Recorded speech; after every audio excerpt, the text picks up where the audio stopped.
5장 공격 안정성과 이기적 기계. 같은 종의 생존 기계끼리는 보다 직접적인 방법으로 서로의 생활에 영향을 끼칩니다. 개체군의 반수는 잠재적으로 짝짓기 상대가 될 수 있는 개체이고 잠재적으로 자기의 새끼들을 낳고 기르는 어미가 될 수 있는 개체이기 때문입니다.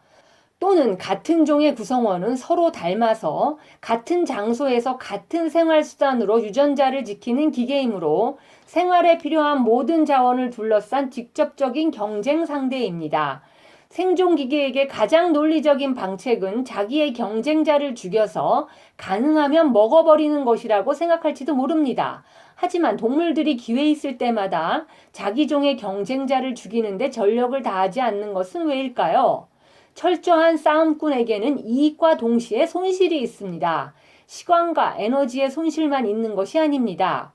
B와 C는 모두 나의 경쟁자이고 내가 B를 죽이려고 하는 것은 당연하지만 한편으로 C 또한 나의 경쟁자이고 동시에 C와 B도 경쟁자입니다. 내가 B를 죽이면 잠재적으로 C의 경쟁자 하나를 제거해 이익을 주는 것이 될지 모르므로 B를 살려두는 편이 낫습니다. 그렇게 하면 그는 C와 다투거나 싸울 것이고 결국 나에게는 간접적으로 이익이 됩니다. 이처럼 함부로 경쟁자를 죽이려고 하는 것은 뚜렷한 이익이 없다는 것입니다. 크고 복잡한 경쟁 시스템 속에서는 눈앞의 경쟁자를 없앤다고 해서 반드시 좋은 결과만이 오는 것은 아닙니다. 싸울 것인가 싸우지 않을 것인가의 결단에 앞서 무의식적으로라도 복잡한 손익계산이 앞서야 한다는 것을 보여줍니다. 메이나드 스미스가 제창하고 있는 중요한 개념은 진화적으로 안정된 전략이라고 불리는 것인데요. 전략이라는 것은 미리 만들어진 프로그램의 행동 방침입니다. 예를 들면 상대를 공격하라, 그가 도망치면 쫓아가고 응수해 오면 도망쳐라 입니다. 이러한 전략은 개체가 의식적으로 고안해낸 것은 아닙니다. 동물은 근육을 제어하는 미리 만들어진 프로그램의 컴퓨터를 갖는 생존기계라고 생각해 온 것을 상기하기 바랍니다. ESS는 개체군에 있는 대부분의 구성원이 일단 그 전략을 수용하면 그것을 다른 대체 전략에 의해 능가할 수 없는 전략이라고 정의됩니다. 개체로서 최선의 전략은 개체군의 대부분이 행하고 있는 전략이라는 것입니다. 개체군의 나머지는 각각 자기의 성공을 최대화하려는 개체로 이루어져 있으므로 지속될 수 있는 유일한 전략은 일단 그 전략에 도달하면 그것을 벗어나려는 어떤 개별 전략도 이득을 볼 수 없습니다. 환경에 어떤 큰 변화가 일어나면 짧기는 하지만 진화적으로 불안정한 기간이 생기고 개체군 내에도 변동이 생기는 경우가 있습니다. 그러나 일단 ESS에 도달하면 그것은 그대로 남습니다. 즉 자연 선택은 이 전략에서 이탈되는 행위를 벌할 것입니다. 다윈 이래의 진화론에서 ESS 개념의 창안을 가장 중요한 진보의 하나로 봐야 할 것 같습니다. 이 개념은 이권 충돌이 있는 곳이라면 어디나 적용될 수 있습니다. ESS 개념이야말로 독립된 이기적 단위의 집합이 어떻게 해서 단일 조직화된 전체를 담게 되는가를 비로소 분명히 가르쳐 줄 것입니다. 유전자 풀은 유전자의 장기적인 환경입니다. 우수한 유전자란 맹목적으로 선택되어 유전자 풀에서 살아남은 것입니다. 유전자가 우수하다는 것은 우선 유능한 생존기계, 즉 몸을 만드는 능력입니다. 유전자 풀은 하나의 진화적으로 안정된 유전자 세트입니다. 이는 어떤 새로운 유전자에 의해서도 침입될 수 없는 유전자 풀로 정의됩니다. 돌연변이, 재조합, 이입에 의해 생기는 새로운 유전자는 대부분이 자연 선택에 의해 벌을 받아 즉시 도태되고 진화적으로 안정된 유전자 세트는 복원됩니다. 때때로 새로운 유전자가 그 세트에 침입하는 데 성공하여 유전자 풀 내에 퍼져나가는 경우도 있지만 불안정한 과도기를 거쳐 드디어 하나의 새롭고 진화적으로 안정된 조합을 이룹니다. 작은 진화가 이루어진 것입니다. 개체군에는 둘 이상의 대체 가능한 안정점이 있어서 때때로 이쪽에서 저쪽으로 비약이 일어나기도 합니다. 진화란 부단한 상승이 아니라 오히려 안정된 수준에서 안정된 수준으로의 계기적인 불연속의 전진인 것 같습니다. 진화적으로 안정된 전략에 대한 자세한 설명은 5장 동영상을 참조하시기 바랍니다. 11장 밈, 새로운 자기복제자. 인간에 관한 특이성은 대개 문화라고 하는 하나의 말로 요약됩니다. 기본적으로는 보수적이면서도 어떤 형태의 진화를 일으키게 할 수 있다는 점에서 문화적 전달은 유전적 전달과 유사합니다. 문화적 전달은 인간에게만 볼 수 있는 것은 아닙니다. 뉴질랜드 앞바다의 섬에는 안장새라는 새가 있는데요. 이 새에게는 약 9종류의 서로 다른 노래가 있습니다. 아비와 순놈 새끼의 노래를 비교해보면 노래의 패턴이 유전적으로 아비에게서 순놈 새끼에게로 전해지는 것이 아님을 알 수 있습니다. 개개의 젊은 순놈은 근처의 영역을 갖는 다른 개체의 노래를 인간처럼 모방이라는 수단에 의해 자기 것으로 삼는 것입니다. 인간의 문화라는 수프의 자기복제자는 문화 전달의 단위 또는 모방의 단위라는 개념을 함축하는 명사의 이름이 필요합니다. 모방을 뜻하는 그리스어의 어근을 쥐인과 유사한 단음절의 단어로 줄여 밈이라고 하겠습니다. 유전자가 유전자 풀내에서 번식할 때 정자나 난자를 운반자로 하여 몸에서 몸으로 뛰어넘는 것과 같이 밈이 밈풀내에서 번식할 때에는 넓은 의미로 모방이라고 할 수 있는 과정을 매개로 하여 뇌에서 뇌로 건너다닙니다. 만약 과학자가 좋은 생각을 듣거나 읽으면 그는 동료나 학생에게 그것을 전할 것입니다. 그는 논문이나 강연에서도 그것을 언급할 것입니다. 이처럼 그 생각을 잘 이해하면 뇌에서 뇌로 퍼져 자기복제한다고 말할 수 있습니다. 넓은 의미에서 모방은 밈의 자기복제를 가능케 하는 수단입니다. 그러나 자기복제가 가능한 모든 유전자가 성공을 기대할 수 없는 것처럼 어떤 밈은 밈풀 속에서 다른 밈보다 성공적일 수도 있습니다. 이것은 자연 선택과 유사합니다. 밈의 높은 생존가를 부여하는 특성은 일반화하여 생각하면 이 장에서 자기복제자에 대해 논한 장수, 다산성, 그리고 복제의 정확도와 같은 것입니다. 인간의 뇌는 밈이 살고 있는 컴퓨터입니다. 거기서는 시간이 아마도 저장 용량보다 중요한 제한 요인이며 심한 경쟁의 대상일 것입니다. 한 밈이 한 인간의 뇌의 집중력을 독점하고 있다면 경쟁자의 밈이 희생되는 것은 틀림없습니다. 우리가 사후에 남길 수 있는 것은 두 가지입니다. 즉 유전자와 밈입니다. 우리는 유전자를 전하기 위해 만들어진 유전자 기계입니다. 그러나 유전자 기계로서의 우리는 3세대 정도가 경과하면 잊혀지고 말 것입니다.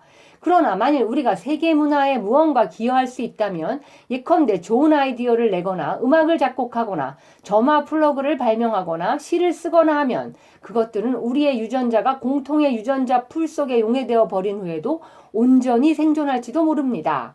인간에게는 의식적인 성견 능력이라는 하나의 독자적 특성이 있습니다. 이기적 존재인 유전자는 성견 능력이 없습니다. 그들은 의식을 갖지 않는 맹목적인 자기복제자인 것입니다. 유전자이든 밈이든 무지한 자기복제자라는 것은 눈앞의 이기적 이익을 포기하는 것이 장기적으로 이익이 되는 경우에도 그것을 포기하지 않습니다. 우리는 그러한 예를 공격 행동을 다룬 장에서 보았습니다. 진화적으로 안정된 전략보다는 비둘기파의 공동행위를 취하는 것이 모두에게 유리함에도 불구하고 자연 선택은 반드시 진화적으로 안정된 전략 쪽으로 유리하게 작용해 나갑니다. 순수하고 사역이 없는 진정한 이타주의의 능력이 인간의 또 하나의 독자적 성질일 가능성도 있습니다.